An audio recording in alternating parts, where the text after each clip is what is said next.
to think about that the technology is really still in a state of flux. It's not converged yet. Okay, so let's get to the fourth question, and this is the one that we're going to spend most of our time on today, and that's the global environmental challenge of what I would call retiring risk. And we'll actually define what I mean by that as we go through this. And the question here is, can we prove whether or not marine energy development is going to have environmental impacts over an N-year period, where N is, say, 20 to 25 years, in much less than that time period, especially if we're doing this against a background of climate change.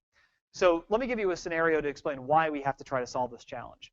Right now, if we want to study the environmental effects of a tidal converter or a wave converter, we put it in the water, and if we're very lucky, 5 to 10 years down the road, we've learned something. So if our technology advancement is going to, say, put one converter in the water, study it for 10 years, figure out how it works, put another converter in the water, study it for 10 years, see how it works, somewhere around the next millennia, we'll actually have figured out what the technology looks like. And obviously, industry needs to advance at a somewhat faster rate than that, and climate change will have caught up to us by then. So we need to go a little bit faster. But how do we go faster? Well, the first question to ask is, what are we studying?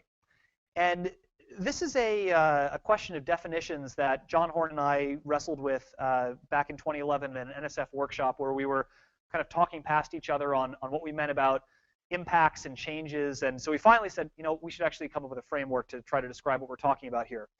So there's kind of 4 different categories of things that we can study. The first and most, and I'd say least impressive one, is a stressor, which we define as an alteration to the environment by the installation, operation, or maintenance of a marine energy converter. Stressors comes in all shapes and sizes, right? You go to the shore of Puget Sound, you take a rock, you toss it into the water, you see ripples, they spread out. But actually ascribing any sort of environment